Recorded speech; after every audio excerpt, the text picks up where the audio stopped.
function.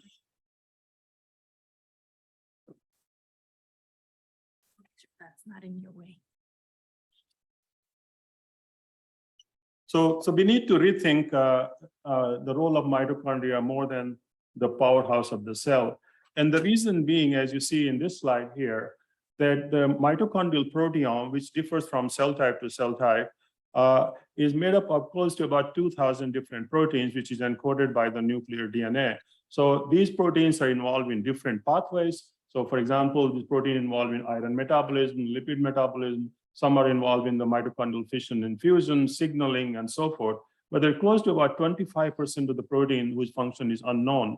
So obviously, not all of these are involved in ATP production or being the powerhouse of the cell.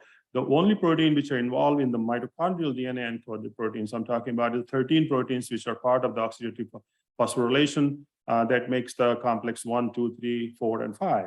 So, and then when we look at even more deeply, what you find that there are pathways which goes through the mitochondrial function. So here you have the estrogen receptor, estrogen pathway, the androgen pathway. You also have the progesterone pathways which go to the mitochondria, which it tells you that the mitochondrial function is involved in this hormonal synthesis as well.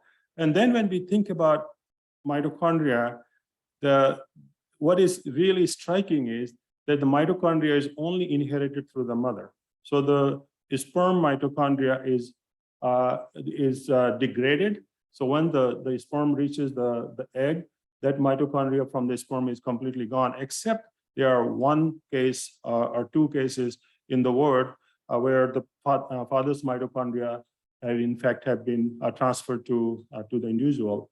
Then there are sex differences in the mitochondrial function. Whether it's, we take an example of animal or human, women seem to do better in terms of the mitochondrial function than the men or the male in case of mice. And when, as you saw this slide, Joe Schoenberg showed yesterday, what is fascinating is there's a constant fission and fusion going on in one particular cell.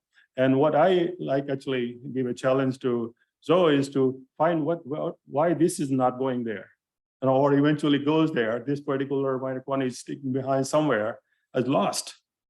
And this is only one. This is in a cell culture model, and you see the amount of fission going on in milliseconds. And it's fascinating in terms of, obviously we need to know the technology you have developed in the 4D in terms of the structure. But what we were talking about here, how we do find that this one is not functional or more functional, or what's going on in this particular mitochondrion. So it's fascinating to model some of these things in terms of understanding just the mitochondrial dynamics. And then if you look at, so then you see the mitochondrion interaction with the other organelles. So let me go back again. Oops. I'm going somewhere.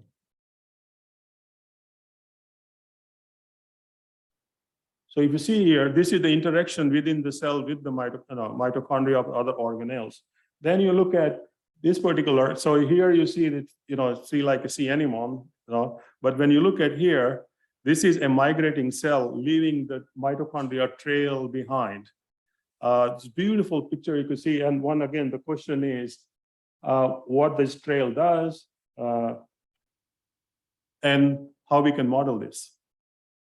So it's just fascinating in terms and and so and if you look at the functionally, there are three types of mitochondrial distribution appears to be in the cell. So one is what you have the pancytoplasmic, you have mitochondria everywhere in the cell. Then you find this subplasma camel level. So you have this along the membrane.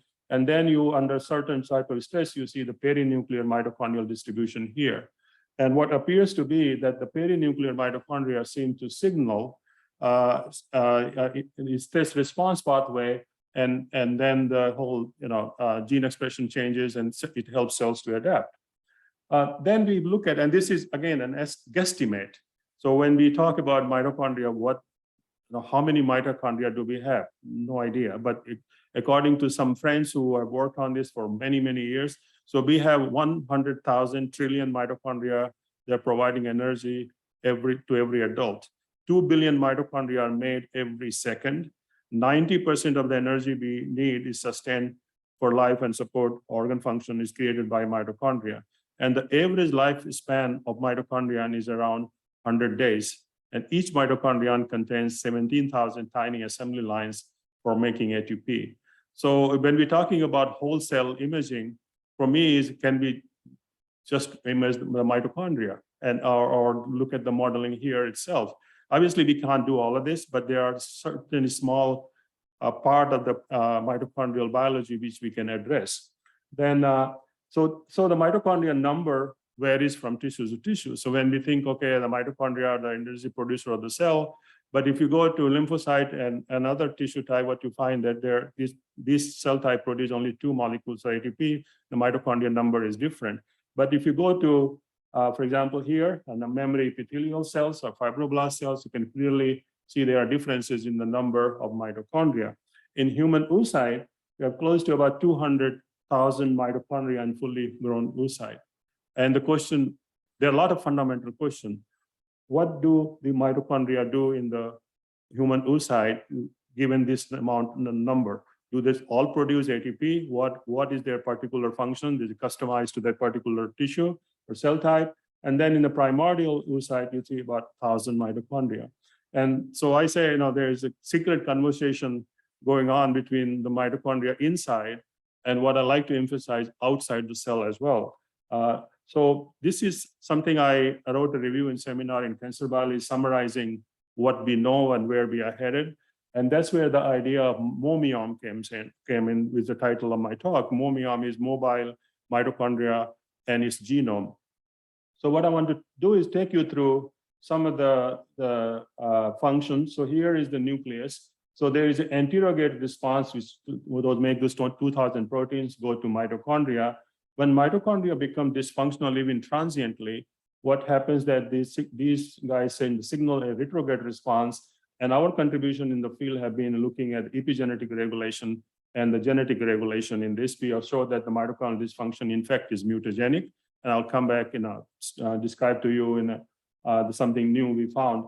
Then what you find that when more than required ATP is made, that's extracellular information. So you have this extracellular ATP that at some point is taken back by the cell. So you have purigenic receptor. There are family of purigenic receptor that take the ATP back, and then the cells carry on their function. Then you have this DAMP which are involved in the immunogenic response.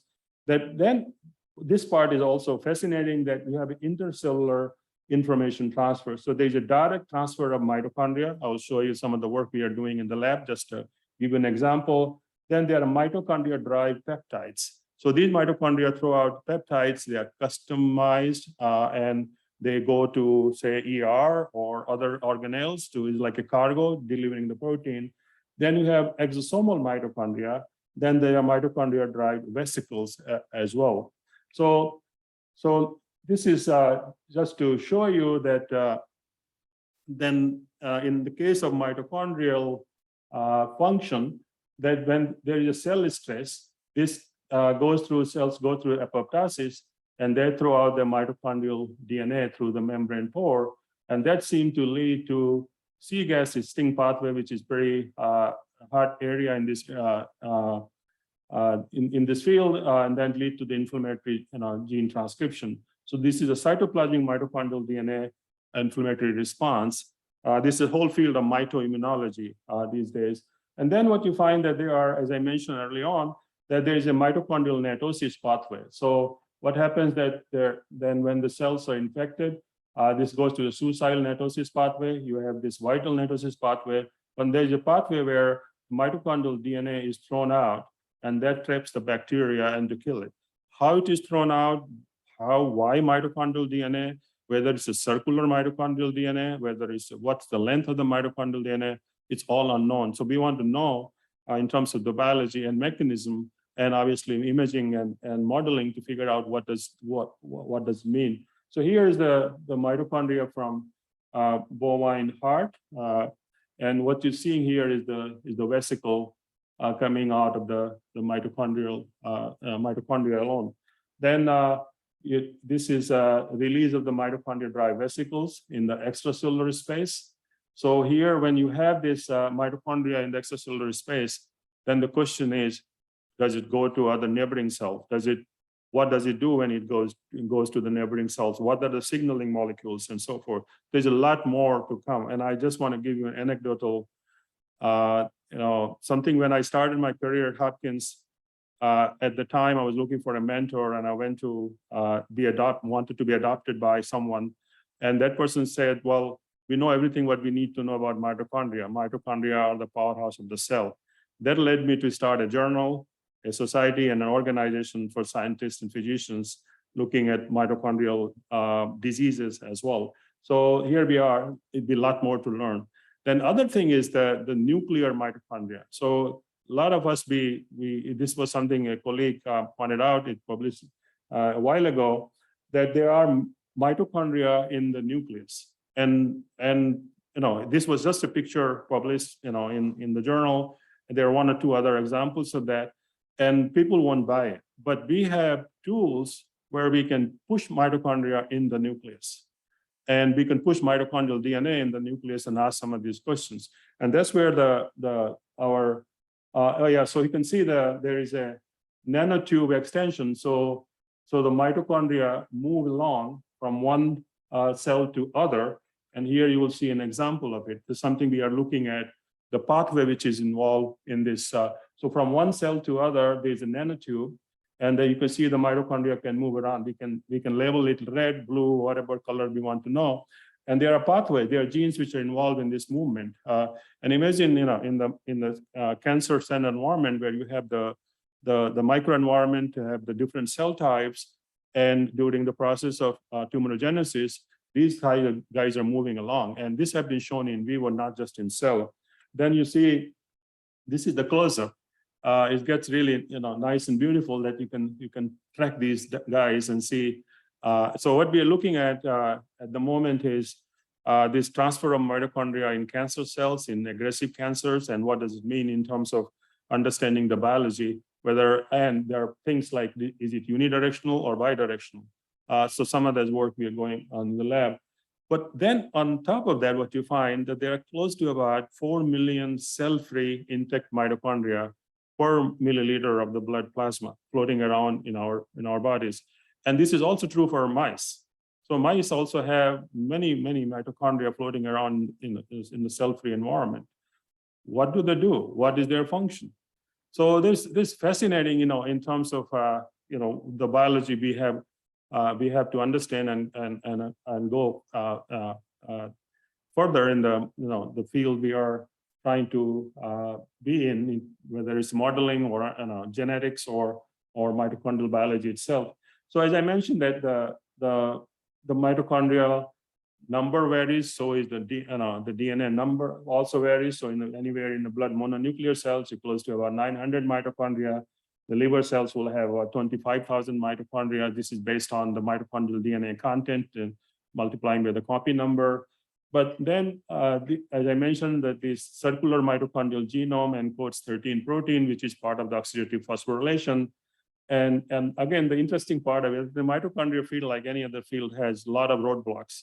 So when in 1963, Ness and Ness wanted to publish a paper showing there is mitochondrial DNA in mitochondria, they could not publish easily. The Yeast people were saying there is a cytoplasmic inheritance of yeast, some trait they were talking about. They said, well, okay, there is no DNA in cytoplasm. But then the paper got published in BBRC saying there is a thread-like structure in mitochondria. The reviewers, editors didn't allow them to call the DNA itself. But that's yeah. Have you ever seen the ribosomes also escape out of mitochondria?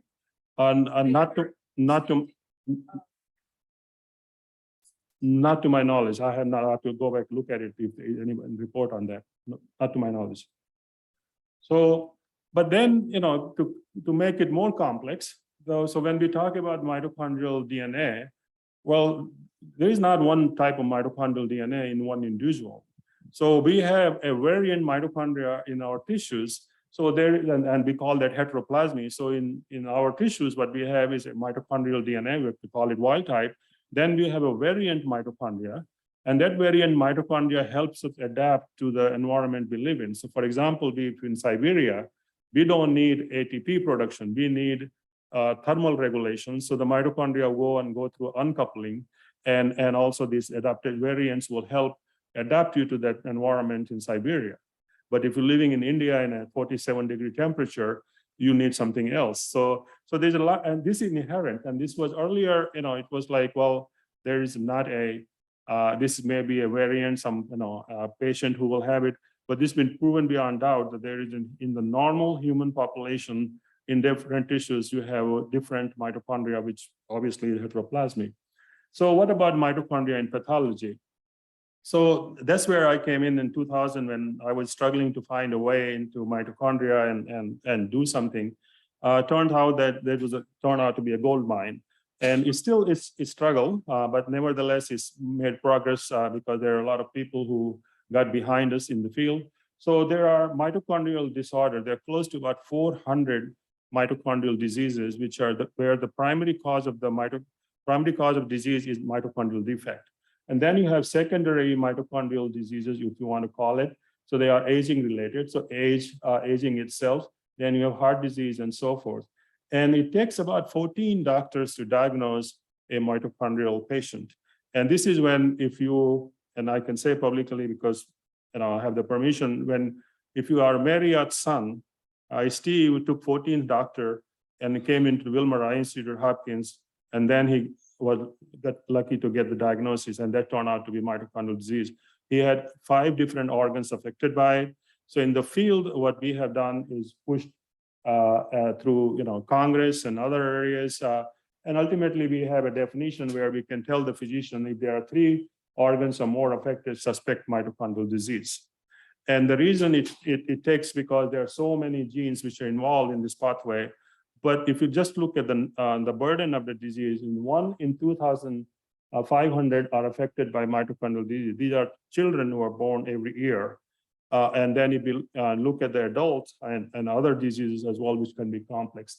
So what happens then if you have a mutation in mitochondrial DNA? It can affect any organ at any age.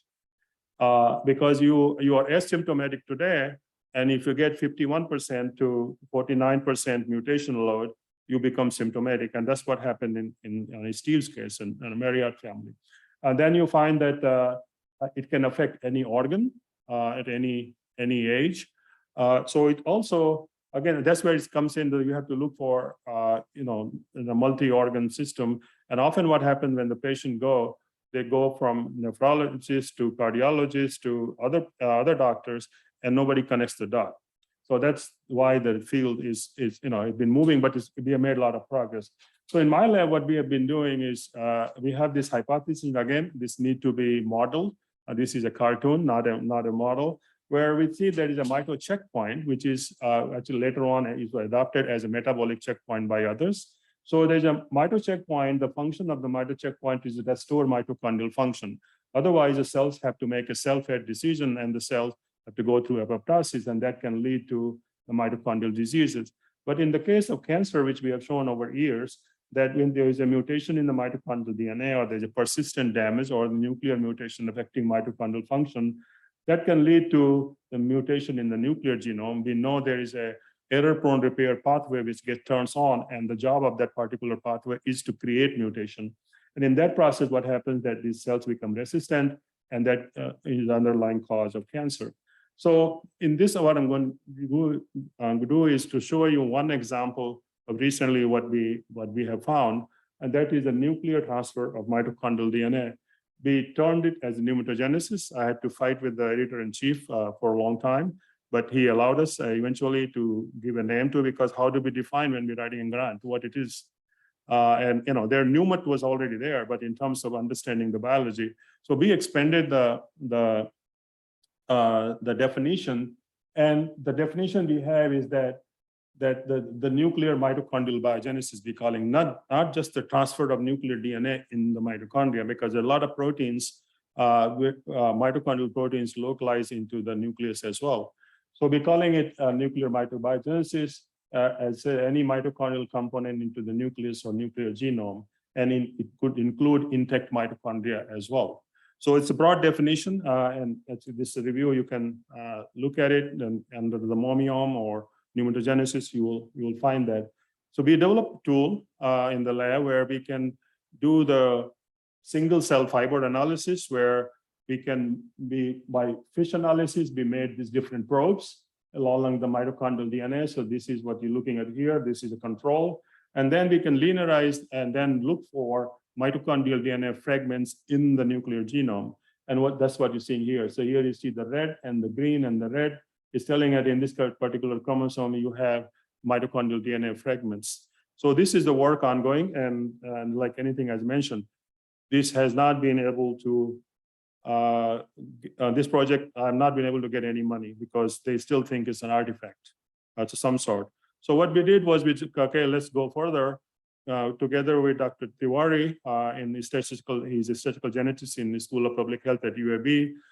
We took the sliding window approach and asked for, are there any mitochondrial DNA fragments in cancer genome? And so this is a flow diagram. And what we found was that, in fact, yes, there are many more mitochondrial DNA fragments if you look at the tumor versus the normal. So here you see about 4 times, and this is a colorectal cancer, colon adenocarcinoma. So you see here there are close to about 4 times more mitochondrial DNA in the nuclear genome of cancer than the blood itself. And in the normal human genome, there are 770 mitochondrial DNA fragments present there through the evolution we have gone through. So this is just to impress you, so don't worry about it. It's a very busy slide. So what we went patient by patient, looking at vital statistics, looking at the tumor grade, looking at all other things which we can personally find. And the bottom line is that so this may be more interesting. So any tumor we look at, there is an increase in mitochondrial DNA fragments in the nuclear genome. And then what you find that the people who died had a lot more mitochondrial DNA fragments than who were alive. And we do not know whether it's because of the tumorigenesis process or due to the drugs which are used, which they themselves cause break in the mitochondrial DNA. So for example, cisplatin, adriamycin, including radiation, damages mitochondrial DNA directly itself. So this is a question which we still trying to answer. And then there is an efflux of mitochondria during apoptosis. So when cells are dying, they're throwing out their mitochondria, and pneumogenesis, as I mentioned, is an influx of mitochondria during the apoptosis. Who to say that these mitochondrial DNA can't come into the nucleus?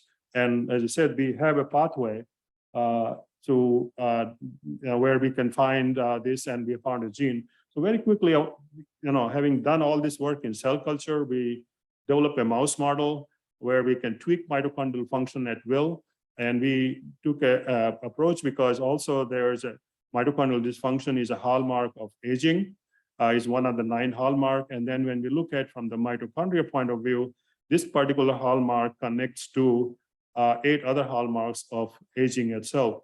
The arrows you see is the contribution, our contribution in the field where we shown leading to cellular senescence, telomere attrition, epigenetic changes, and so forth. So we developed the model by using a polymerase gamma, which is a dominant negative mutant we utilize, and we hooked it into the tetracycline promoter here and the GFP. So this particular dominant negative mutation turns on the mutant polymerase gamma, and that depletes the mitochondrial DNA, and therefore it disrupts the mitochondrial function. So this is the genetics behind it. I don't think I have time to go through it, but the thing about it is that we have a GFP fluorescence mice where we can isolate any cell type. And this is a whole animal approach. We can take there close to about 150 TED-on mice. We can cross our mice 1 with mice 2. So this is the whole body, the CMV or constitutive promotion. And we can make a tissue specific, organ specific, or cell type specific mitochondrial dysfunction, ask those questions. So this is something work ongoing. But what got us really excited, and we got a lot of publicity, is that when we made this mice, and because these are embryonic lethal, so you cannot make a Paul G knockout mice. So we did the conditional one. And the first thing we see within a couple of weeks is a mitochondrial DNA depletion or dysfunction led to the skin wrinkle and loss of hair. But what was shocking was, and we have, on one hand, we should not be shocked because we had experiment done in the cell culture model. So when we restore the mitochondrial function by taking away the tetracycline, the mitochondrial depleter mice, as you see here, the hair came back, the wrinkles were gone.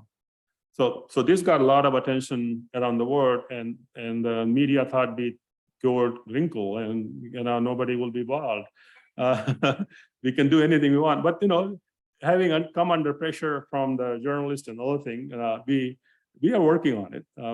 We have some way, we can't restore everything, but there are ways we can do that. So, and we know that something I don't have time, there is epigenetic biology underneath. So what is restorable is restorable, others may not be. But what we have taken is something, sorry, go back to that. So here I want to explain that this is, so one skin model we are looking, but we are also looking at ovarian aging as well as the prostate aging. So there is no model for ovarian aging. So for menopause, the most people who study menopause and ovarian aging are looking at VCD, which is a toxic chemical. You throw it in the mice and the mice develop menopause. And also in the ovarian aging ovarian cancer, which are most menopausal, 80% of the cancer, ovarian cancer is most menopausal. There is no mouse model to study post-menopausal ovarian cancer. So that's where we are headed. And I got the sign 1 minute, so I will be done. So here's the restoration of the mitochondrial function and reversible epigenetic response, which I didn't get the time. But here is the healthy mitochondria. Dysfunctional mitochondria can do a lot of things. So I'm coming back to, here's my last slide of the pitch. I'm glad I made it in time. So I'm looking for a collaborator who can at least help me begin just looking at this extrusion and intrusion of mitochondrial DNA and what does it mean? And there are lots of fundamental questions. How many mitochondrial DNA has to be thrown out to trap the bacteria? And how does the mitochondrial DNA get into the nucleus? What is the receptors? What are the pathways? Something we are looking at in various different model system to try to find that some we have handle on. But this will be something I will be very grateful if anybody is interested. So the question I mentioned here, the mitochondrial DNA trafficking inside and outside the cell, mitochondrial trafficking cell-free, and fission, fusion, function obviously is another. And I want to thank the people in the lab, Trevor, Bhupender, Prachi, Noha. They all contributed to the project, and Dr. Tiwari was very helpful in getting our the model system and the computational analysis done in order to prove that is relevant in disease in terms of the mitochondrial DNA fragments. And I'm happy to answer questions.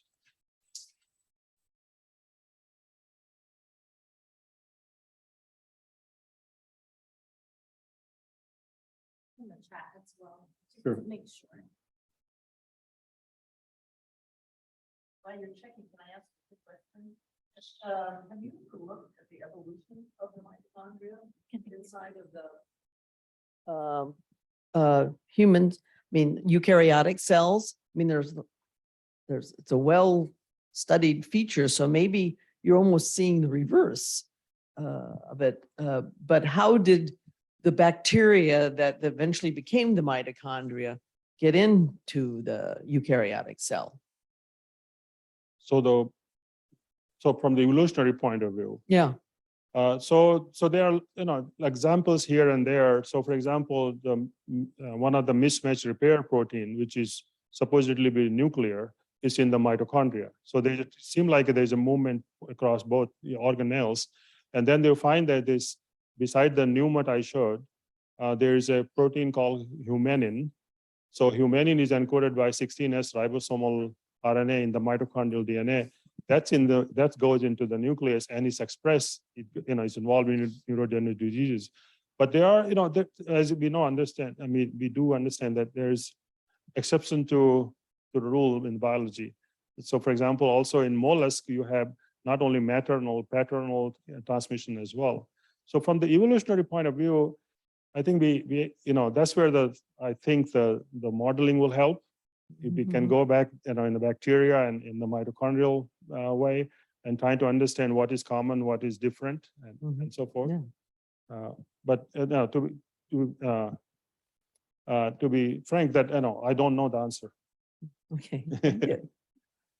Keshav, can I ask a question? Sure. So the mitochondrial DNA that goes to the nucleus and presumably integrates into the nuclear DNA, what happens to it? Does it just stay there forever? I mean, you would just accumulate very soon. You would have completely diluted nuclear DNA. You would have just mitochondrial DNA in the nucleus, but that doesn't really happen. Yeah.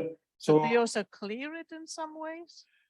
we don't know that. So those are the questions I want to answer. But what we do know that during in yeast at least, and we have some tools to study that, because yeast, there's a recombination in mitochondria and yeast. Human does not have mitochondrial recombination. So we can put say GFP or put a tag, and we can ask that question. So in yeast, what happens, there is double strand break in the nuclear genome, which takes the mitochondrial DNA, and it only requires like what they call illegitimate recombination. So only required homology for about 2 or 3 bases. And that's where I'm thinking in terms of cancer itself, what if this happens to be in the P53 gene? And in fact, the review I've written, there are 4 different diseases. One is the Pellestrome syndrome, and in one case in the Chernobyl, a patient's Do the mitochondrial DNA insert into In the nuclear preferential, genome, yeah. preferential sites? Well, so all of those questions are open. And that's where I'm writing a grant, and it came close to, but gone. So I have to go back again. Any other questions? These are all questions which, need to be answered. I was just curious about you showed the video where with the migrating cell that was leaving behind a bunch of mitochondria. Is that like just one-off thing, or is that, or No. also what kind of cell was that? So that's actually, I apologize. I wanted to put the paper where this study came from.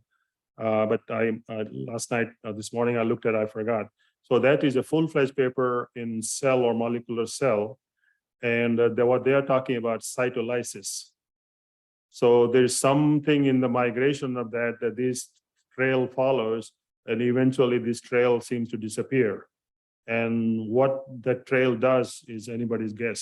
So you can look at that paper. If you look at cytolysis, and they call it migrosome.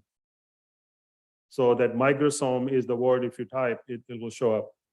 It's beautiful work. Anybody else? Think we're good. Any virtual? Nope, we're ready. Thank you. Thank you so much. you. Thank you to Keshav. Yeah, yes, absolutely. All right, so let's will you be using your own laptop again? Okay. Okay, are you in?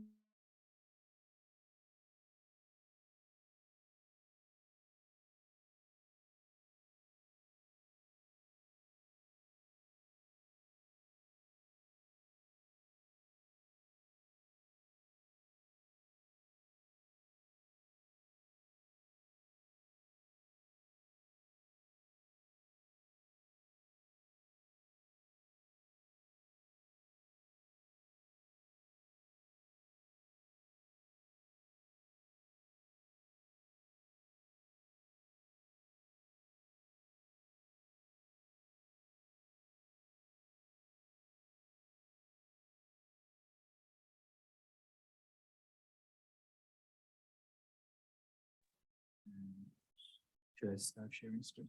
Yes, you can start, yes, you can start sharing screen. So what I will do. Oh, together.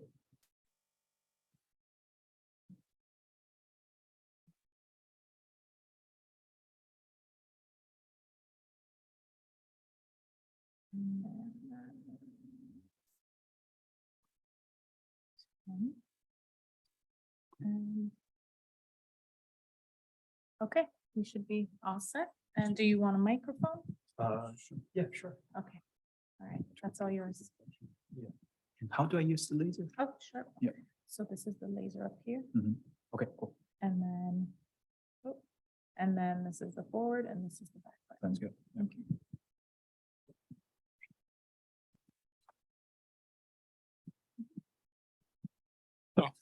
Welcome to our MitoTNT software demo. So the way we have planned this, so actually the idea is that that people can actually follow the demo live. So are there any people who intend to like pull up a Jupyter Notebook on their own computer and run this with us? Like maybe show of hands. So we have like 1, 2, 3. Excellent, fantastic. So that's our goal. So what we're gonna do is, so Zach developed everything. So he's so Zach is going to actually walk through the tutorial, and I'm going to be the jumper around and help with problems or if anything comes up. So the idea then for the people who haven't been here yesterday when you presented the actual talk, the goal is we are looking at these 4-dimensional temporal networks of mitochondria in the cell. And the goal is to quantify them and track them, and that is not so easy. So I can tell you how we actually did that. All right, that's good. Is this working? Cool. Yeah, okay, cool. Sounds good. All right. Thank you for offering this opportunity to show our tracking tool. It's very recently published as a preprint, and I would love to share with you as a demo session. So if you know a little bit Python, I'm actually gonna go over the software on Jupyter Notebook, and I'm gonna talk about some maybe dependencies that you can actually like run the code with me if you want. I also have a Camera X visualization part, which essentially you can on your own laptop play with your mouse and then zoom in into a stem cell mitochondrial network and like figure out like what are the crazy things it's doing. So yeah, I think that would be some fun if you want to do it. So let's go ahead. Okay, so rough agenda, I think we start a little bit late, but I will start with some background and motivation for our tracking. And then we will do a MitoTNT live demo. And in the end, we'll talk about how is this tracking tool actually gonna help us with functional spatial mitochondrial simulations. So this is our software. It's MitoTNT.org. I think I can click this and actually show you here. Yep, this is our website. And if you just type in MitoTNT.org, you can go here and access our GitHub down here. So in the case you want to run the code with me, there are a few dependencies that you can work on while I go over the introduction. There's this Jupyter Notebook. I recommend get Anaconda.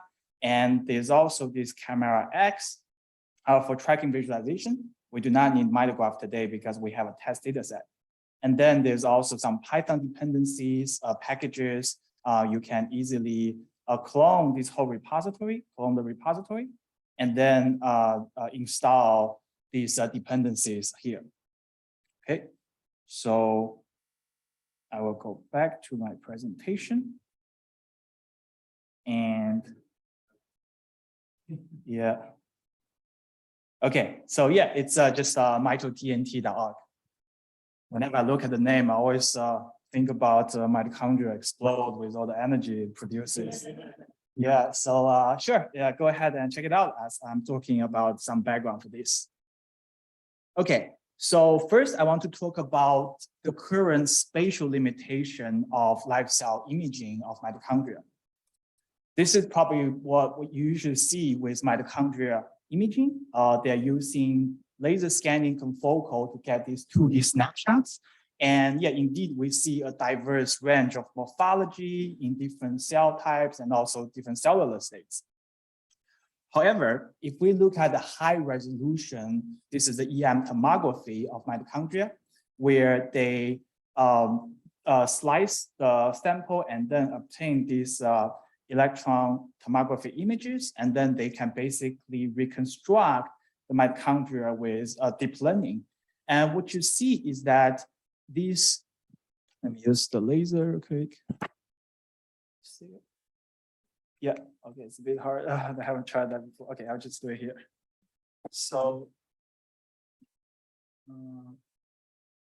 laser pen. So these, what you look like oval in these 2D snapshots, once you do the 3D reconstruction, they are actually forming a quite expensive mitochondrial network, right? So this is really telling us to accurately capture the structure of mitochondria, we need to go 3D. But then this is a static image, even though it's high resolution, it's not live cell. And what we need is a live cell imaging in 3D to capture this network structure. Okay, so there's also temporal limitation of the live cell imaging. So here, again, I'm showing you 2D snapshots of mitochondria, where you can see within 10 seconds, this mitochondria undergo either fission here, a fission of a mitochondrial segment, and also a fusion right here of mitochondrial segment. So we were able to capture this in 2D, but then when you're doing imaging in 3D, you need to take all those Z sections, and then depending on how many Z sections you take, you basically multiply your frame interval by the number of these sections. So conventional laser scanning confocal microscopes is really not able to capture these 3D structures at this frame rate to be able to understand and capture all the dynamic events.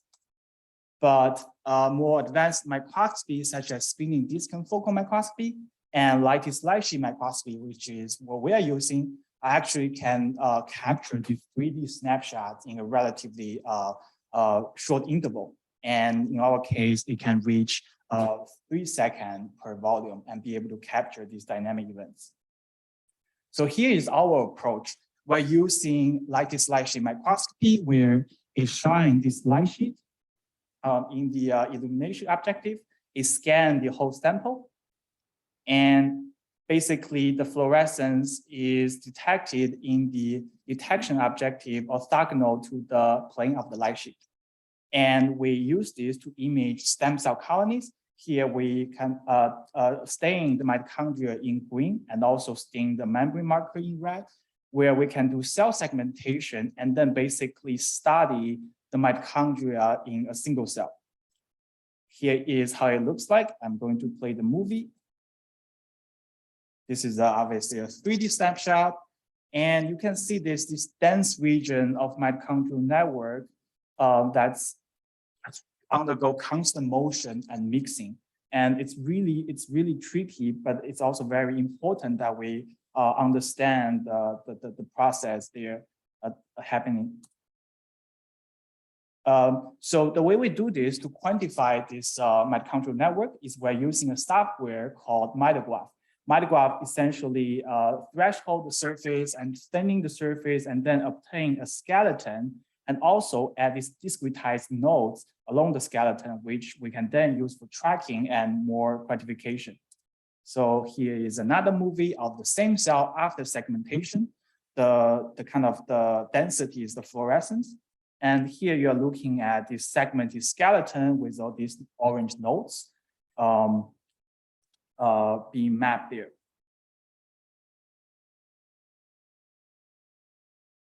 Okay.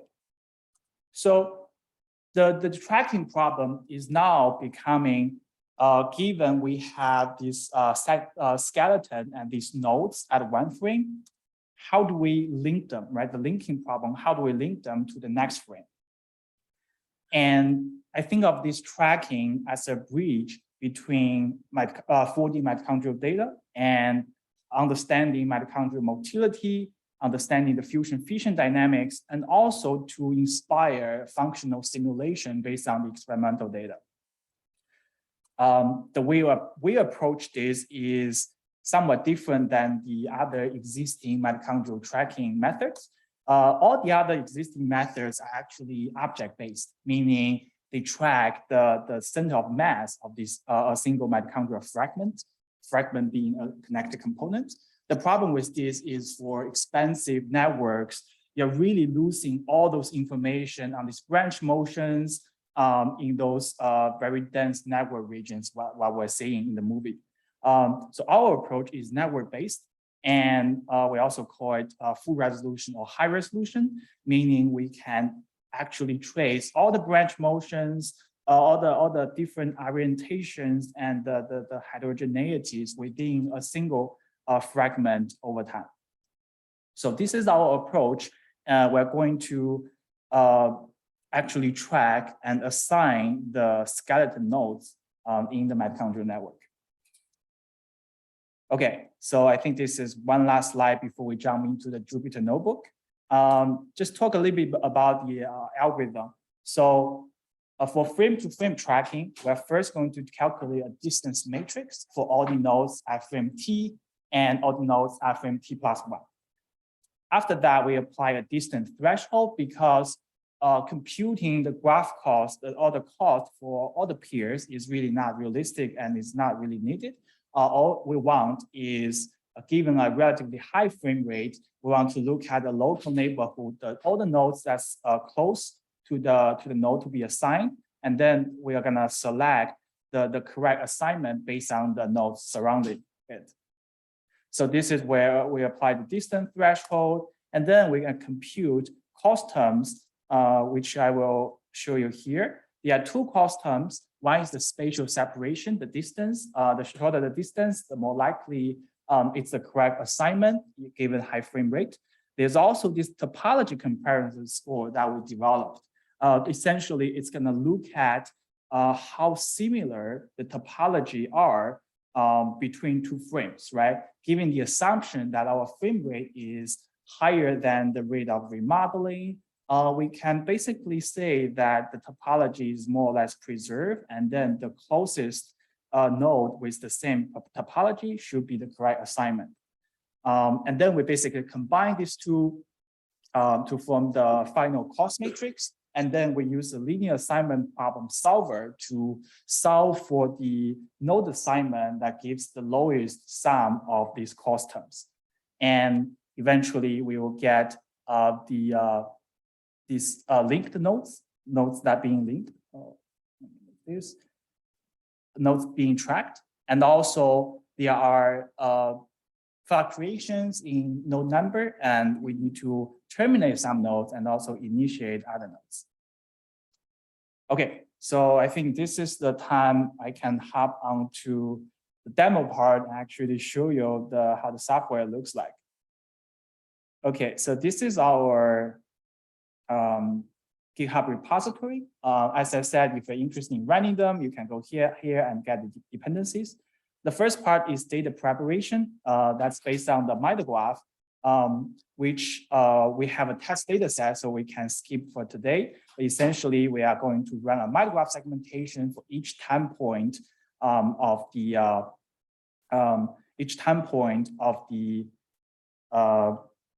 structure. So you can also check the segmentation result against the fluorescence data. So for people who are actually looking at this in the test data set, looking at the repository, there's this folder where it's organized by frame number time points. And for each folder, we have our original TIFF file from the microscope. We also have these other segmentation files on, for example, the skeleton and the mitochondrial surface. So this is the very starting point of our tool, which is trying to solve the linking problem based on this segmentation. Okay, let me know if there's anyone need help or question about this. Okay, so since we have a test data, I'm going to hop onto the Jupyter Notebook. So first we start by, can people still hear me like this? I need to run the code. Okay, there we go. Okay, so this is just some dependency and import our packages. And the very first step is to pre-process this MitoGraph segmentation results into a format, a graph object that's much easier for the following tracking. there are a few directories you might want to declare. For example, the data directory is where the segmentation results are saved. There's also this input directory where we will save the processed input that will be used for the next step of mitochondrial tracking. Okay, and there's a start frame, end frame. For today's demo, I will just do the first 20 frames and also specify the frame interval from the microscopy parameters. Okay, I'm gonna run this. And then there's also this no gap size. Sometimes you may not want to do full resolution tracking, which means you're tracking every pixel detected mitochondria. You can do a gap size where you're tracking a much more coarse-grained mitochondrial network skeleton. So right now I'm just going to run this. It's essentially trying to compile all the segmentation results into a more simpler format for tracking. Okay. At the same time, I think I can explain a little bit about the actual frame-to-frame tracking parameters.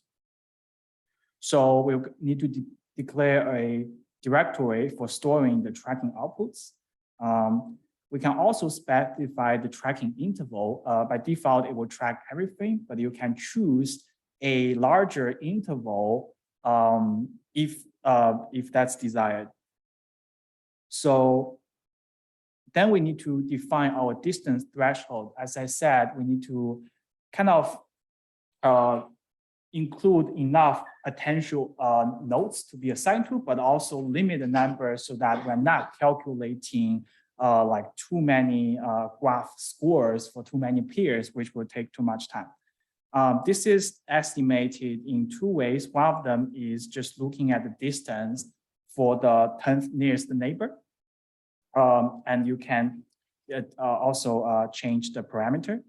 The other thing is in certain cases where there's segmentation artifact, the mitochondria may not appear in the next frame, and then all the neighbors are really far away. So in that case, you can also specify a kind of cutoff speed to avoid enormously unrealistic assignment that's too far away. So yeah, this can be estimated from the distance matrix automatically. You don't have to put it. There's also the graph matching depth. If I go back to my presentation, graph matching depth is essentially the level of the tree. So here, if we think of this as a tree structure, level 1 would be just one edge away from the root node, and then level 2 will be another edge away from the root node. So this is essentially determining how large a local topology you want to look at. You know, if you have a level of 3, you look at more topology, which makes it more there's a more distinguishing power, but also it will take more computation time to compare these topologies. Okay, so going back to our software, yeah, graph matching depth, I found it usually sufficient to use a level of 2. There's also this weighting parameter. So in the end, we are going to combine the distance cost and then the topology cost. So we multiply these two costs, and then you can weight them by the exponent.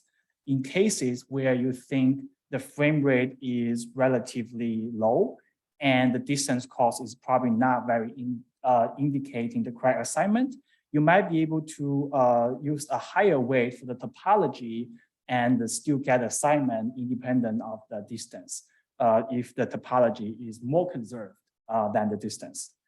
So right now we're using the equal weighting. Okay, so since the inputs are done, we can specify these parameters and go ahead, input these parameters of your choice. I'm just going to use the default, and it's going to load the data we process and start the tracking process. It's going to calculate the distance cost as well as the topology cost, comparing the topology of two nodes. And here we are reading some information about the tracking. For example, here we know that there are about 1,500 nodes in the first frame and then 1,700 nodes in the second frame. About 1,200 nodes are successfully linked, but also 300 nodes are terminated and then 500 nodes are initiated. So this is a very common scenario that not all of the nodes are linked and they are newly initiated and terminated nodes. Okay, so I will have this running as well. And I'm gonna go ahead and talk about the next step, which is the gap closing. So because there's this variation in number of nodes, sometimes we want to connect the same trajectory which is disappeared in one frame, but reappeared at the other frame, right? This is called gap closing. You are trying to, the end goal is trying to increase the lifetime of these tracks. So this is gap closing using a similar cost matrix, but also we want to specify what's the minimum track size, what's the smallest track we want to keep. Default is to 5. I can use 3 in our case, which is only 20 frames. There's also the max gap size, right? How many frames away ahead do you are you still okay with linking them? There's also a block size factor, which in the cases of very large cell or very long trajectory, the number of tracks are too large for tracking. So we can basically do a sliding block and then trying to make linear assignment iteratively so that the computation is not too hard to take. Okay, so this is the gap closing part.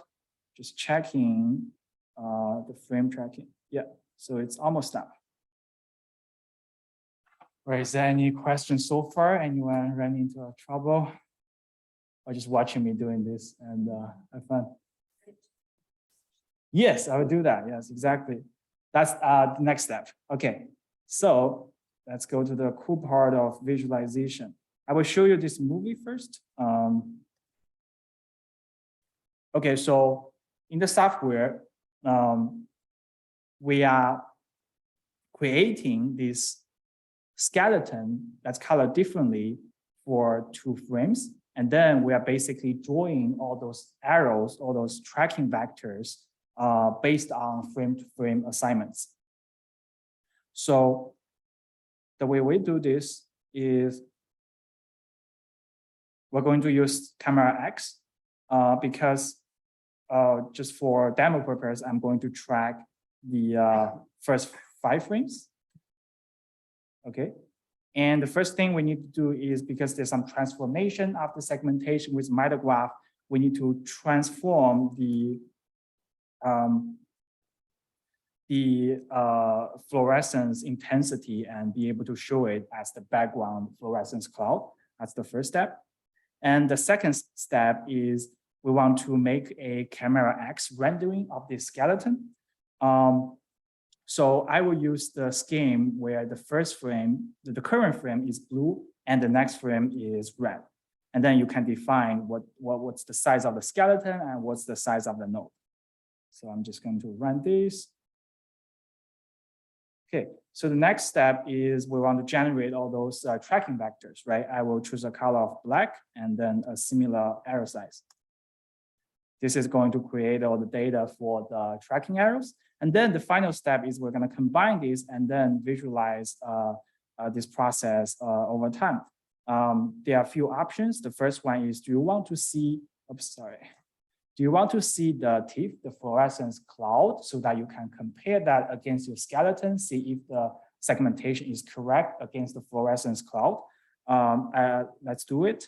And I'm using a kind of lighter color to distinguish the cloud from the skeleton.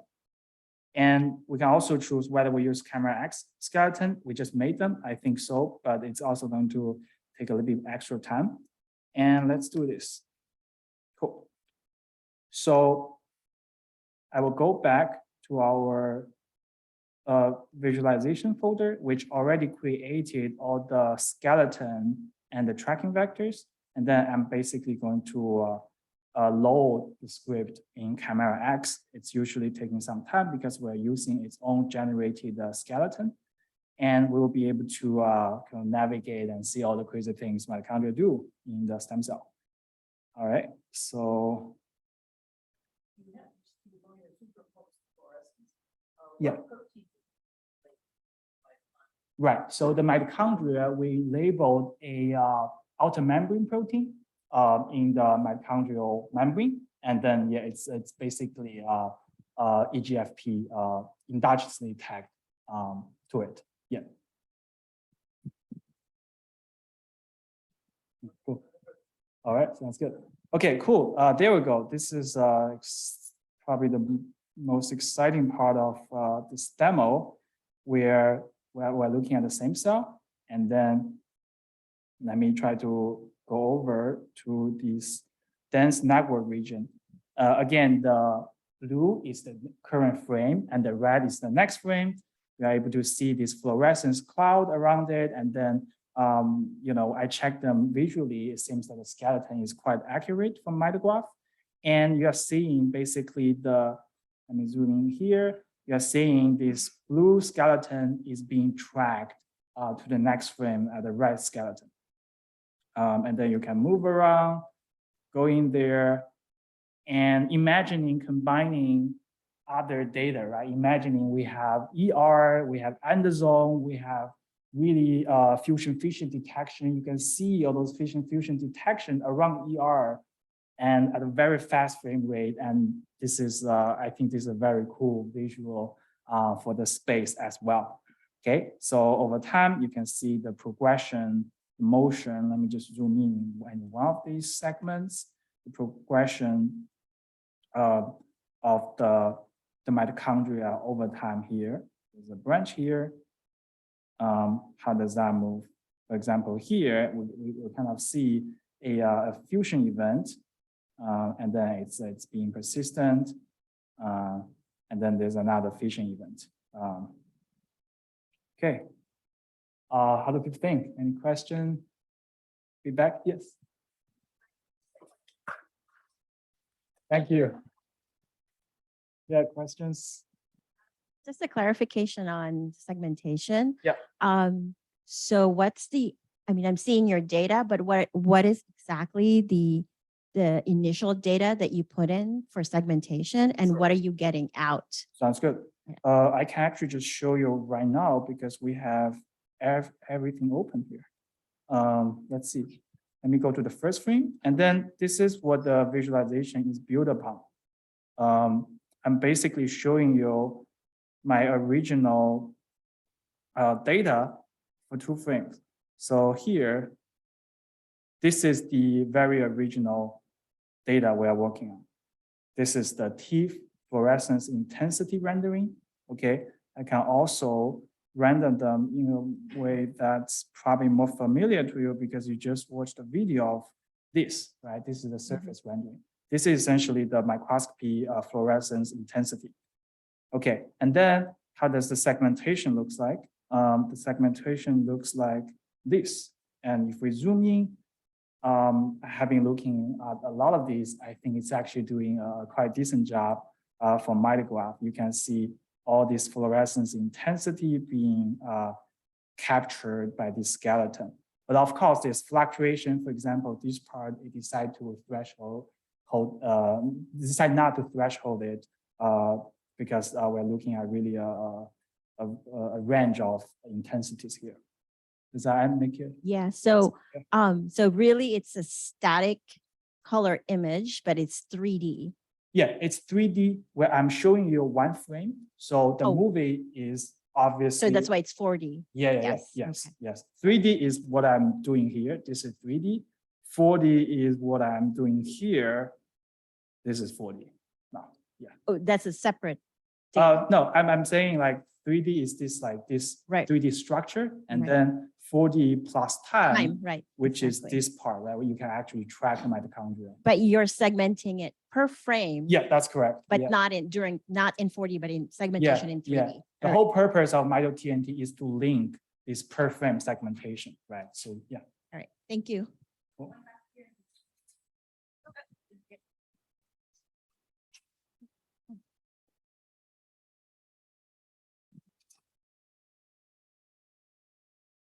Okay.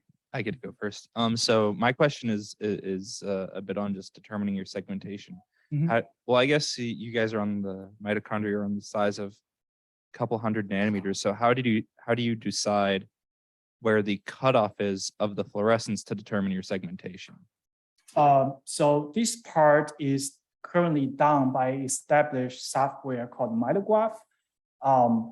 I think basically they have adaptive thresholding, looking at the local neighborhood, and then trying to select a good cutoff thresholding the surface. But and also once you threshold the surface, you can do a thinning to get this skeleton. So it's I mean, the surface itself, yes, it's like 200, 300, 400 nanometer, but also we're trying to look at the kind of the center of that skeleton.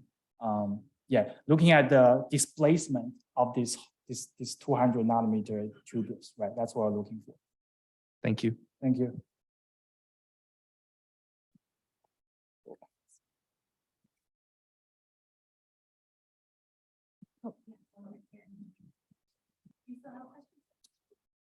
Yeah, just a very quick one. Actually, I think you have the data up. So if I run the whole movie that the Python notebook generates, how long is that in time, the total time? The 20 or so frames that. The tracking, you mean the? Yeah. Okay, sure. We have actually a It's probably readout in here. So tracking one frame here, the frame 19 to 20 takes 13 seconds.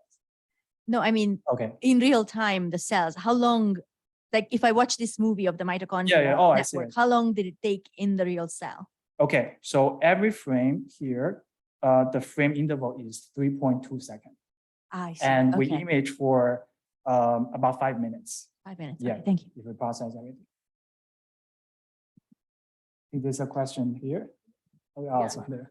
Okay, just a question. So with this light sheet microscopy, is that the inherent limit? It's the camera that's associated with it. Why is it 3 seconds? And could you do anything to speed that up? Mhm. So go back to how the light sheet works. So I think the limitation is the exposure time, right? You are trying to shine this light sheet one at a time, but you still need to capture all those fluorescence intensity. That's where the time comes from, right? You need probably like something like 10 milliseconds, 8 milliseconds, which is already much faster than confocal, but then you need this time to collect all those photons to have a well contrast image. And then if you scan many Z sections, that's how the 3.2 second come from. Yes, definitely better camera, better dye, right? If we are using a much higher laser intensity, we can do it 2 milliseconds. That would be the dream. And then we can go even like sub-second frame rate. And then just the last question, you mentioned ER. So have you started to look at that? You'd have to pick another color, of course. But Yeah, of course. Essentially, we just need another channel, right? We need another channel. The frame rate will be a little bit higher because we only have 2 cameras right now. You need to like switch and then record the signal from the other channel as well. And basically, yeah, essentially it's gonna overlay here. And if we have a way to segment the ER, it will be very easy to just show them here as well and then see what's the spatial relationship, what's it doing around it, right? So beautiful. yes. Very nice work. Absolutely wonderful. Love it. Thank you. I have a very naive question. So what kind of quantifiable parameters can you extract from these movies that you will use to compare the behaviors under different circumstances? Right. So that's the tracking part. I haven't started talking about the post-analysis. In the post-analysis, right, what kind of quantifiable, maybe I should go ahead and talk about this right now. What kind of quantifiable stuff do we get from tracking, right? The first thing that's most important, everyone doing quantitative study in mitochondria wants to know about the fusion fission events, right? This is the functional relevant part in mitochondrial motility. What we can do is at very high spatial resolution than confocal, and also temporal resolution to capture these fusion fission events and at the exact location along the network, right? Because we're tracking all the nodes on the network, we know exactly where this happens on the network. So the way we did this is, we very briefly talk about the algorithm. The way we did this is we're using a sliding window approach. We're using a sliding window approach because we don't want to capture very transient segmentation artifacts as fusion fission events, right? If you only look at 2 frames, it breaks. Maybe it's artificial a segmentation artifact because of the fluorescence intensity. We're looking at, for example, in this case, we're looking at 7 frames. We're looking at 7 frames, and this is the arrow is pointing to our frame, current frame. We look back 3 frames, and then we basically record all the track nodes and also their fragment index here. We're recording the fragment index of the node and also at different time points. And then we look at the forward, the next 3 frames. We do the same thing. We record the fragment index for each of the track nodes and also at different time point. So the way we can detect a persistent fusion or fission event, in this case, it's going to be a fission event, is we're going to compare each of the edges here, right? So let me use the laser pointer so you can see me better. So I'm looking at this edge, and then I compare this fragment index. It's exactly the same, meaning it's probably going to stay as the same fragment. However, here, if I look at this particular edge, in the past 3 frames, it's being consistent, contained into 1 fragment, but then in the following 3 frames, they all adapt a different fragment index, meaning there's some structural change to it, and also it's preserved over 3 frames. That's how we can basically detect exactly at this time point, exactly at this edge, that a fission event happened. And you can also be very flexible with the sliding window, right? If you only care about very persistent, very accurate fusion fission, you can use a large sliding window.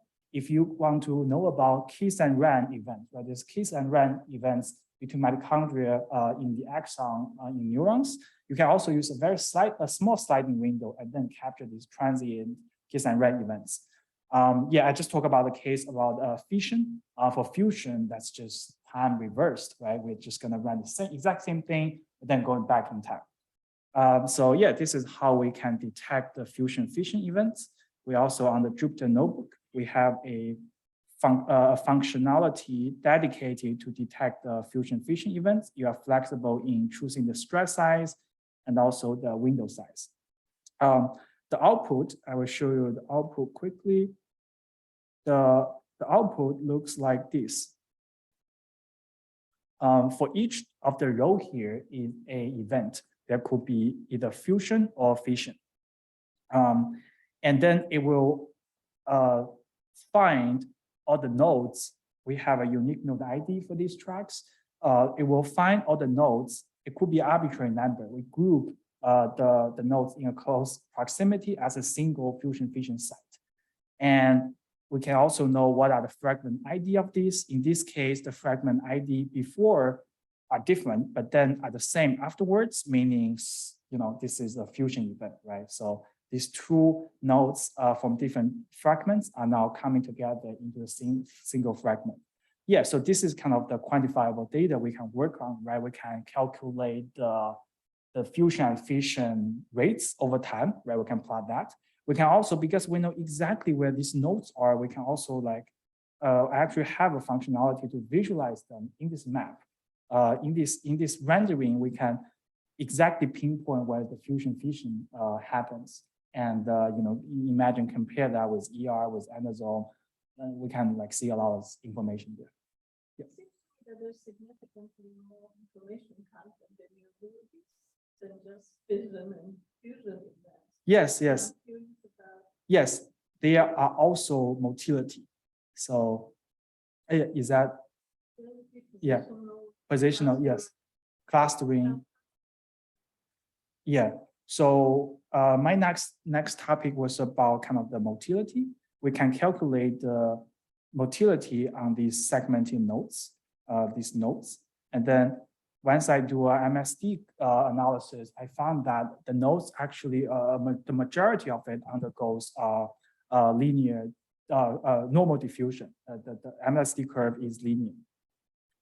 So what I did there is I color code these nodes by their diffusivity, right? So in this case, we have a structure, but also we know exactly on this structure, different parts, which part is moving fast, which part is moving slow, colored by diffusivity.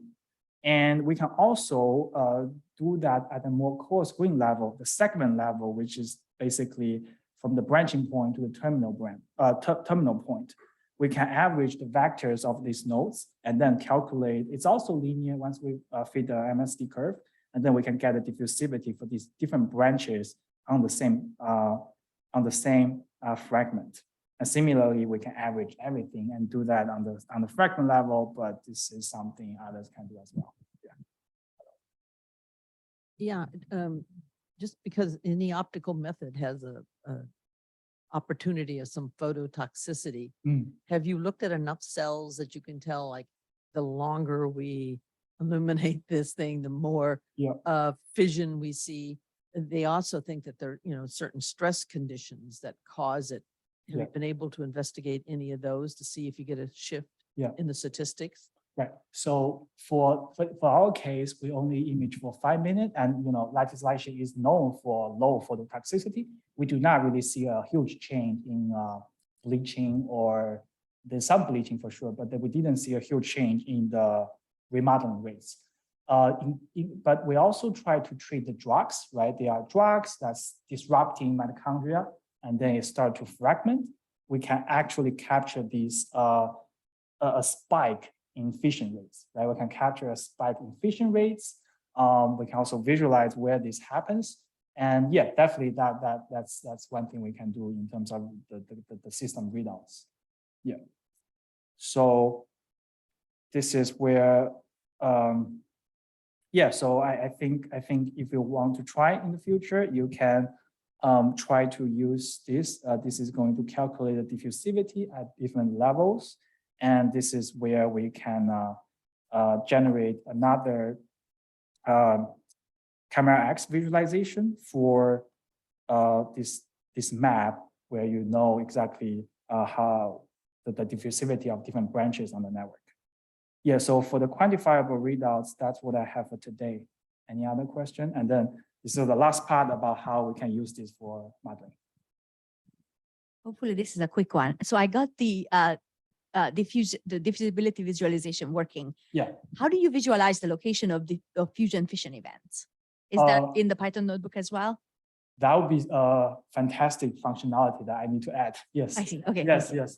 That'll be So the data is generated, like there's an Excel file which tells you, but not visualized. So, well, the truth is I have it here, but I haven't put it out there. Right. Yeah. Okay, So I have been doing that. I have been able to visualize where this fusion fission happens. I basically like highlight the nodes here, and then I can check it. Right? I can check it whether it's not the same fragment before and then become the same fragment. I can basically visually verify that, and I have done that. And Joe was with me, so I hope he think that's correct. Yeah. Okay, thank you. Yes, it's correct. Okay, he said yes. So yeah, this is very good. We can also get visual verification. Okay, so let's go ahead. We have about 20 minutes, and let's talk a little bit about the mitochondrial modeling, which is why we have this conference. Okay. Again, I want to start with some limitations in current simulation scheme. Most of the simulations, they're not a lot, but the setup is pretty much on a 2D grid, 2D lattice, where you can simulate a random walk of a population of mitochondria. This can make sense because all the microscope images are in 2D, and that's how we start. Also, these mitochondria mostly represent in spheres, as you can see, large or small sphere, but I believe I already convinced you that this is not the most accurate representation. We really need some networks. And that's why we start to think about simulate mitochondria as what we see in the microscopes, right? They are expensive 3D spatial networks. So why not simulate that as a diffusion process? So what we did is we used the READY framework. I'm going to show you in the following slides. And we kind of construct a particle-based mitochondrial model where we have these particles, each represent a kind of corresponding to the node we were talking about in tracking, each correspond to a core screen unit of the crystal in mitochondria. And then we connect them with bond potential and also angle potential to add some stiffness, membrane stiffness. And then we simulate this network as a biased random walk, because if you simulate these particles at a random walk, they're also having these forces, these bond potentials, and then it's kind of constrained random walk. Another question people will ask is, how do you get this network, right? This is the network we get. And this is kind of the movie of simulation, okay? So how do we get this network?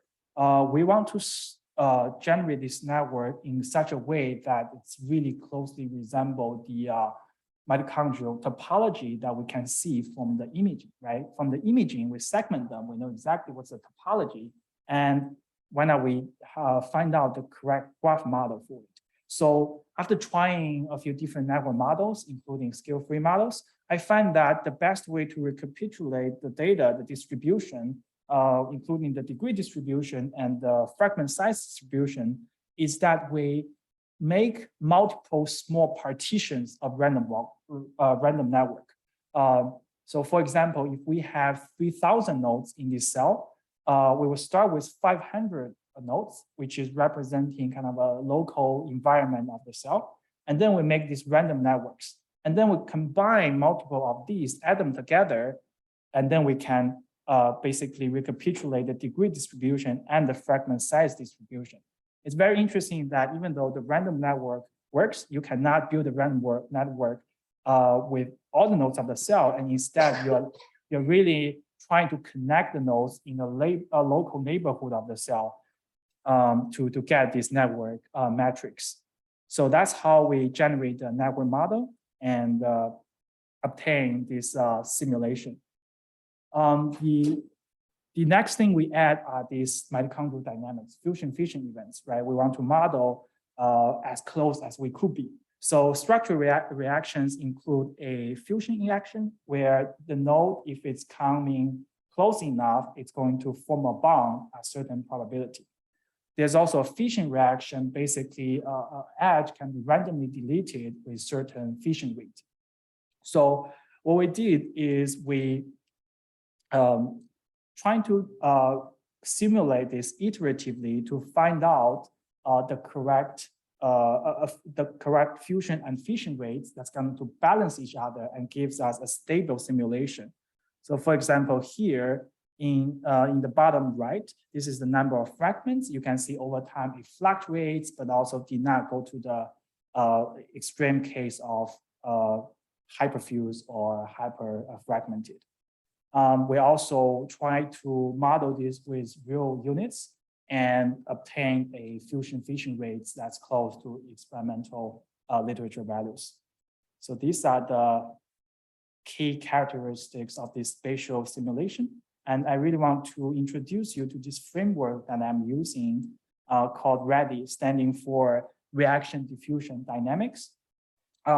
So in READY, you can go ahead and define your system. There are three main components. There are reactions, which are the topology reactions that I was talking about, fusion fission. You can define them. You can also define the reaction rates. There are potentials, right? There are angle and bound potential, but also exclusion potentials in this mitochondrial network that we have to define. And you can also add boundary conditions to it, boundary potentials.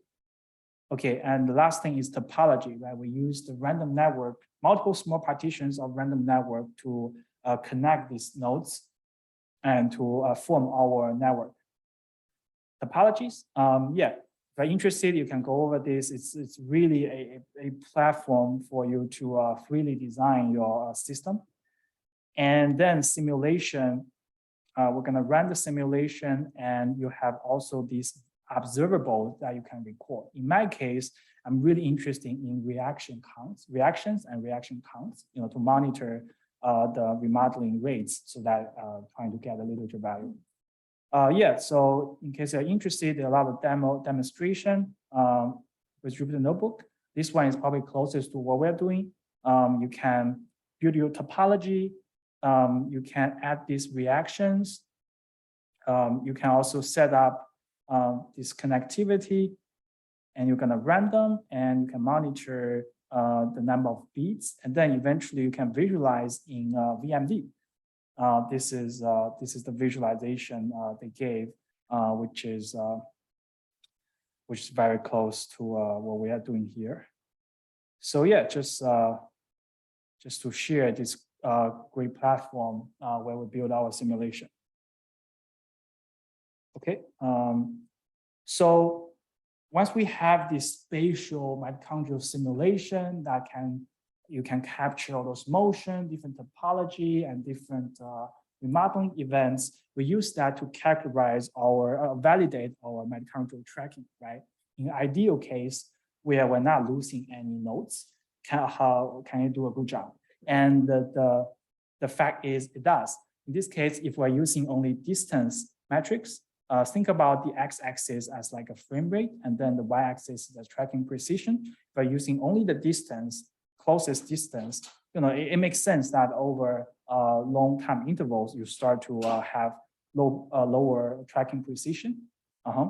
But once we add this topology, cursor just disappeared. Once we add this topology here without remodeling events, without the fusion fission reactions, we're actually able to obtain a near perfect tracking precision. Here, the orange region is where the lattice light sheet can easily achieve about 1 second to 10 second range.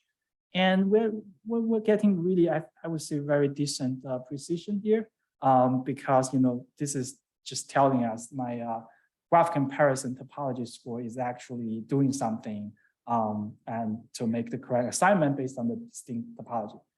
Once we add the remodeling events, it also makes sense that you lose some of the tracking precision, because the whole assumption is that we need the topology information to make correct assignments. If the topology changes, if the topology is not accurate, you will lose that information. That's why we always have to shoot for high frame rates so that the topology didn't change too much and we can reliably track them. So we use this for validate our simulation tool. But I also tend to think of this tool as a bridge between mitochondrial imaging, mitochondrial data, and functional simulations, right? We can use either this simulated mitochondrial motion and dynamics, or we can use the tracked, right? The actual experimental tracked networks where we know exactly where it goes and also how does it interact with the other mitochondria.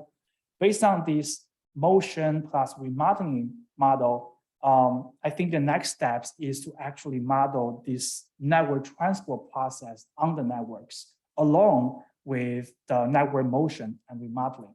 The reason I'm saying this is the material for energy production, they're actually diffusing freely around the network. And the fact that the network are moving, interacting with ER, breaking itself can really affect this transport process, right?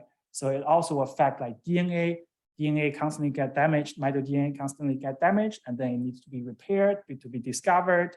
Really, the remodeling process and the network topology itself is critically linked to this process. For example, in a cell where the mitochondria are really mixing very well, constantly going remodeling events, it makes sense that these materials are easily accessible, right? If you have a protein with low copy number, you can easily reuse it along different networks. And also, you can easily repair this mitochondrial DNA in a well-mixed mitochondrial population. So this is the things kind of we can capture and combine maybe at a multi-scale level to simulate. And I believe network transport process can really link the simulation to some biologically meaningful readouts, right? For example, how well is the energy production? What's the level of DNA damage? And then we can really use this model to simulate normal condition and also disease condition, where how does the mitochondria in disease decision being affected? And is there any way we can revert this process? And then we can go back to simulation, validate that. We can check that against experimental data. You can also image mitoDNA. You can also image membrane potential. These are really functional readouts that can indicate the state of the cell, energetic state of the cell. So I think that would be a very interesting step to go for. We have this tracking tool that gives us access to a mathematical description of mitochondrial motion and remodeling. And then the next step is to add function to it with this network transport process. So this is my thought on the next steps with modeling mitochondria, and I would love to see what you think and any suggestions. That would be the end of the presentation. Thank you.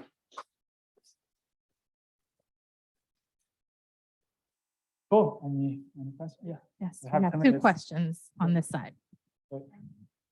Just a quick one. So, yeah, you can think of immediately a few things.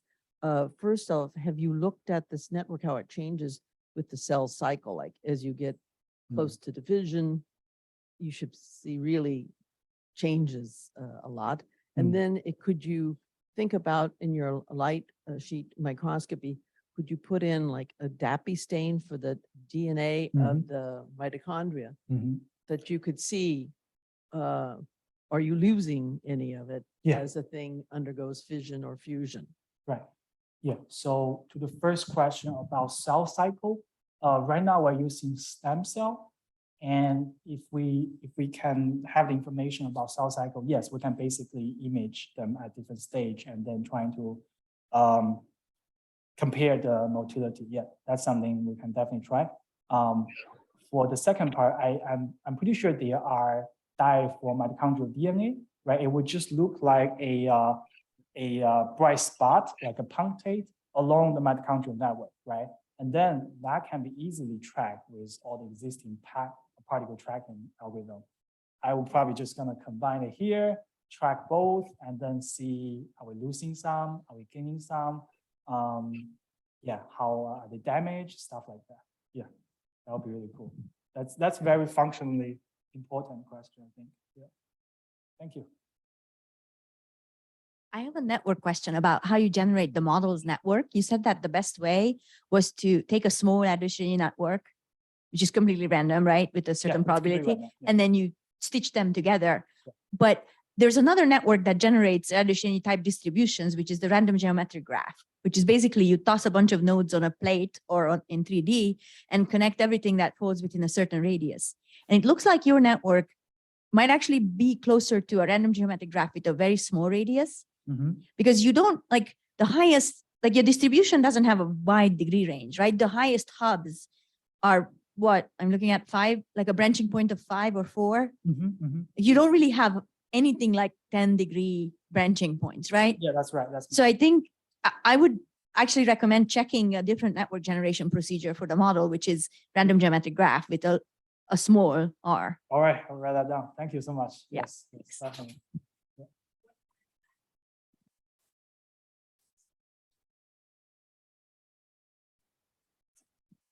So I'm going to start off by offering you some praise because I think what you did is fantastic. And I think this is beautiful. And I don't want you to think my questions are critical because they're just curiosities.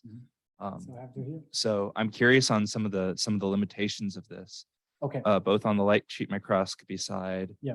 the segmentation side, and your simulation. right. So what's the typical depth that you can do with the light sheet microscopy? That's a great question. That's actually that's one of our very ambitious goal is to go deeper, right?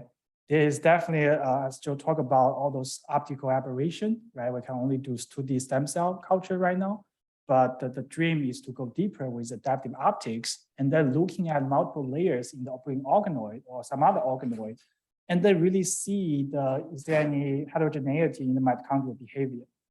So yeah, that would require adaptive optics. So Yeah. we're talking depth of an entire cell though at the moment. Oh, okay. So the depth of the entire cell. Is that are you only looking at a slice of a cell or are you looking at an entire cell deep? The entire cell layer. Yeah. Okay. The entire cell layer. That's Yeah, awesome. about 3 microns, something like that. Yeah. Okay. So next question is the segmentation, right? This is Or I guess definitely- yeah, it has to do with when you're fitting the nodes. What's the limit of the node size that you can do when you're fitting your beads to the per segment? pixel. So the finest resolution we have in these nodes are based on pixel, right? Beyond pixel, you can't really do too much. And the pixel size right now is like 150 nanometer. Yeah, which is okay because the tubule is even like 200, 300 nanometer. So, but there's also resolution problems, stuff like that. Yeah. And then my question on that's also fantastic. Those are both actually really satisfying numbers to me. Those are awesome. Cool. But then on the simulation side, so Mm. you showed a small video there of something moving. Yeah. So how much time is this in the cell, and how much time does this take to simulate? Because Right. I'm just curious, Cool. how close are you to getting to like Yeah. not I don't want to call them biologically relevant times, but like Yeah. cell cycle relevant times. Right. I really want to link the simulation time unit to real world units, right? The way I do this is first there we know the remodeling rates, right? We know the real unit of the remodeling rates. We also know the diffusivity for like single fragments, right? People didn't do network tracking, they do center of mass tracking, they know the diffusivity. So these are the things we can approximately link to the simulation and trying to figure out what's the correspondence of simulation unit to real-time units. So, and then in that case, I think I can basically answer your question about like, how long is this in a real cell? Questions like that, yeah. Okay, so that's something you guys are still thinking about. Yeah, then. Or is have you done the calculation of Yeah. how much time this video would be? Yeah, I think I need to look at exactly this movie to tell you how long is this in real time. But then we do have simulation unit conversion to real time units. Yeah, based on the yeah.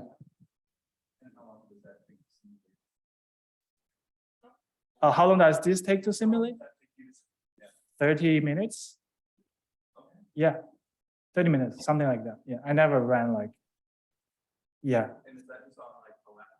Oh yeah, it's right here. Yeah. So it's like 30 minutes on the lab. That's correct. There's no much simulation power actually. We're having like 2,000 nodes here, right? Compared to an MD system where we have tens of thousands of nodes. This is nothing. Yeah. So it's a core screen model. Yeah. All right, thank you. Zach, I just want to make sure you don't have any questions in the chat, Oh, yeah, just in case. I don't want to forget about our virtual people. Yes. In case virtual there are any questions. Let me stop sharing. And I think there's nothing here. Okay, Cool. awesome. All right. Round of applause. Thank you. Thank you, thank you. All right. Cool. Great.